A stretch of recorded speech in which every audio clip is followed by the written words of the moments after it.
आज की कहानी एक ठरकी बुड्ढे आदमी की है जिसको जेमा नाम की एक खूबसूरत लड़की से प्यार हो जाता है और वो उसके साथ गपागप करना चाहता है। स्टार्टिंग में हम मार्टिन नाम के एक आदमी को देखते हैं जो कि फ्रांस के एक छोटे से गांव में रहता है। और आगे मार्टिन हमें बताता है कि वो 7 साल पहले पेरिस से यहाँ आया था। यहाँ पर उसके डैड की बेकरी है और तब से वो इस बेकरी को अपनी वाइफ के साथ संभाल रहा है। मार्टिन जब ब्रेड बना रहा था तो उससे ब्रेड जल जाती है, तो अपनी वाइफ के पूछने पर वह बताता है कि वह चार्ली के बारे में सोच रहा था कि कहीं वो आत्महत्या ना कर ले। इस पर उसकी वाइफ बोलती है कि तुम्हें ऐसा नहीं सोचना चाहिए क्योंकि चार्ली ऐसा कुछ नहीं करेगा। इसके बाद मार्टिन चार्ली के घर जाता है जहाँ पर वो अपनी वाइफ जेमा का सामान जला रहा था, और वो ऐसा क्यों कर रहा था ये हमें आगे पता चलेगा। तभी चार्ली किसी काम से घर के अंदर चला जाता है और मार्टिन को वहाँ जेमा की डायरी मिल जाती है जिसको वो अपने पास रख लेता है और उसे लेकर अपने घर आ जाता है। अब घर आकर मार्टिन इस डायरी को पढ़ने लगता है और वहीं से कहानी फ्लैशबैक में चली जाती है और हमें उस दिन को दिखाया जाता है जब चार्ली पहली बार इस गाँव में रहने आया था अपनी वाइफ जेमा के साथ। अपने गाँव में नए लोगों को देखकर मार्टिन उनके पास जाता है और उनसे बातें करने लगता है। और एक दिन जेमा और चार्ली मार्टिन की दुकान पर आते हैं और जहाँ पर जेमा की खूबसूरती को देखकर मार्टिन की थरक जाग जाती है। अब नेक्स्ट सीन में मार्टिन अपने घर जा रहा था, तभी उसकी मुलाकात जेमा से होती है। फिर मार्टिन उसको गार्डन दिखाने के लिए ले जाता है जिसे देखकर जेमा बहुत खुश होती है। एक रात को चार्ली मार्टिन के घर आता है और उसे कहता है उसके घर की बिजली चली गई, तो मार्टिन उसके घर जाता है और वह बिजली को वापस चालू कर देता है। तभी वहाँ पर अपने ठरकी बुड्ढे को ढूंढते हुए मार्टिन की वाइफ भी वहाँ पर आ जाती है। फिर चारों मिलकर दारू पीते हैं और आपस में बातें करने लगते हैं, पर हमारे चाचा चौधरी तो कुछ और ही कर रहे थे, वो तो बस जेमा को निहार रहे होते हैं। फिर कुछ दिन बाद एक दिन जेमा मार्टिन की शॉप पर आती है, तो वहाँ मार्टिन उससे पूछता है क्या तुम्हें जानना है कि ये ब्रेड कैसे बनती है। उसे देखने के लिए जेमा हाँ बोल देती है और मार्टिन उसे पीछे वाले कमरे में ले जाता है जहाँ पर वह ब्रेड बनाया करता था। फिर मार्टिन उससे पूछता है कि तुम्हें कैसा लग रहा है, तो जेमा कहती है मुझे बहुत अच्छा लग रहा है। और उस रूम में बहुत गर्मी थी तो जेमा अपना स्वेटर उतार देती है, जिसे देखकर ठरकी मार्टिन की हवस जाग जाती है और वह जेमा को गंदी नजरों से देखने लगता है। एक बार जब मार्टिन अपने घर जा रहा था तो उसे जेमा मिलती है। मार्टिन उससे पूछता है कि तुम इतने दिनों से ब्रेड खरीदने क्यों नहीं आ रही हो, जिस पर जेमा उसे बताती है कि वह डाइटिंग पर है, इसलिए उसने कुछ दिनों से ब्रेड खाना बंद कर दिया है। यह बोलकर जेमा वहां से जाने लगती है, लेकिन तभी उसकी पीठ पर एक कीड़ा काट लेता है जिससे जेमा को काफी तकलीफ होती है। इसलिए वह चिल्लाकर मार्टिन को बुलाती है और उसकी हेल्प करने के लिए कहती है। तो मार्टिन उसकी पीठ चेक करता है और उसे कहता है कि तुम्हें एक जहरीले कीड़े ने काट लिया है और मुझे उसका जहर चूस कर बाहर निकालना पड़ेगा।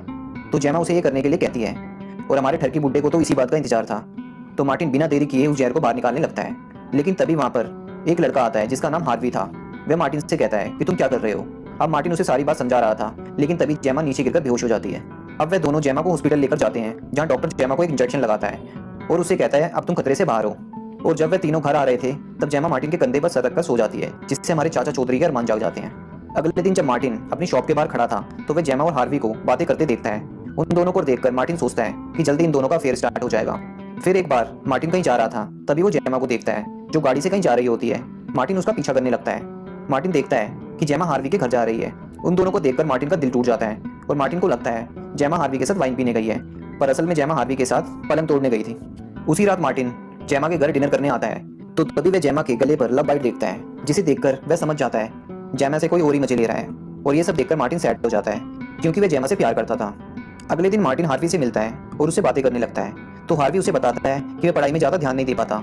तो मार्टिन उससे कहता है कि तुम्हें अपनी गर्लफ्रेंड को यहाँ बुला लेना चाहिए ताकि वे तुम्हारी पढ़ाई में मदद कर सके।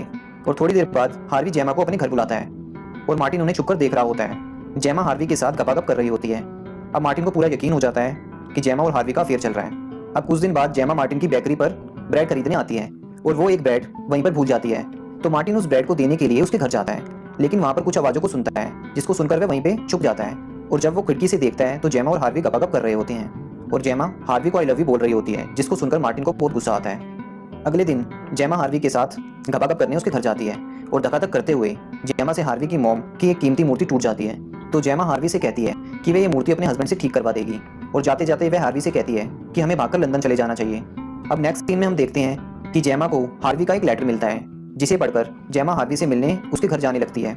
तभी हार्वी की मॉम घर आ जाती है, तो उन्हें वहाँ पर वो कीमती मूर्ति नहीं मिलती।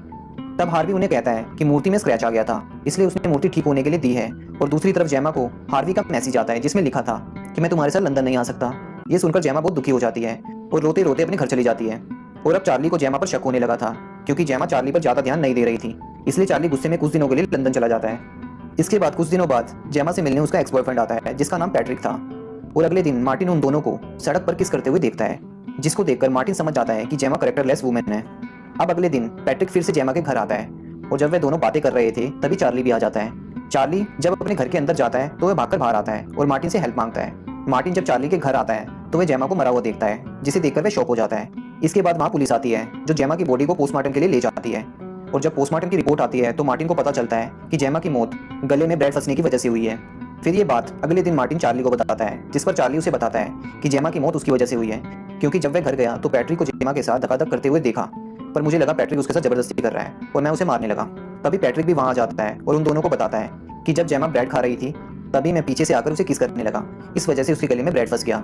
जब वह उसे निकालने की कोशिश कर रहा था तभी वहाँ पे चार्ली आ जाता है और गलतफहमी की वजह से दोनों में लड़ाई हो जाती है। और इसी लड़ाई में वे दोनों इतने खो जाते हैं कि उनको जेमा का ख्याल ही नहीं आता और जेमा की दम घुटने की वजह से मौत हो जाती है। और यहाँ से फ्लैशबैक खत्म होता है। तभी हमें मार्टिन का बेटा दिखाया जाता है जो मार्टिन को बताता है कि हमारे पास एक रशियन कपल रहने के लिए आया है। और ये सुनकर हमारे ठरकी मार्टिन उनसे मिलने के लिए जाते हैं और यहीं पे ये मूवी